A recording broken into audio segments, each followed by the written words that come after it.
खबर शामिल करते हैं जड़ावाला से। जड़ावाला भर में सीवरेज के नाकिस इंतजामात की वजह से शहरियों को शदीद परेशानी का सामना। जड़ावाला म्यूनिसिपल कमेटी और चीफ ऑफिसर की नाअहली का मुंह बोलता सबूत है। अवामी समाजी हलकों का डिप्टी कमिश्नर और असिस्टेंट कमिश्नर से जिम्मेदारों के खिलाफ फौरी कार्रवाई का मुतालिबा। तफसीलात के मुताबिक अवामी समाजी हलकों ने म्यूनिसिपल कमेटी के अमले और चीफ ऑफिसर के गैर जिम्मेदाराना रवैयों के खिलाफ शदीद एहतजाज किया है और बताया है कि मोहल्ला मोहम्मद बीबी कॉलोनी, मोहल्ला नवाज कॉलोनी समेत जड़ावाला शहर की गलियां नदी नालों का मंजर पेश करने लगी।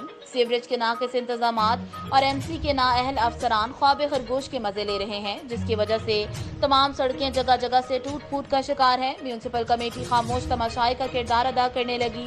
शहरियों का कहना है कि ना तो हम मस्जिद में नमाज पढ़ने के लिए जा सकते हैं और ना ही हमारे बच्चे गलियों में खेल कूद सकते हैं। गंदा पानी जमा होने की वजह से बीमारियां भी फैलने लगी हैं। अहले मोहल्ला का कहना है कि हमारी जड़ावाला इंतजामिया से गुजारिश है कि जड़ावाला में सीवरेज सिस्टम को ठीक करवाया जाए ताकि शहरी सुकून की जिंदगी गुजार सकें।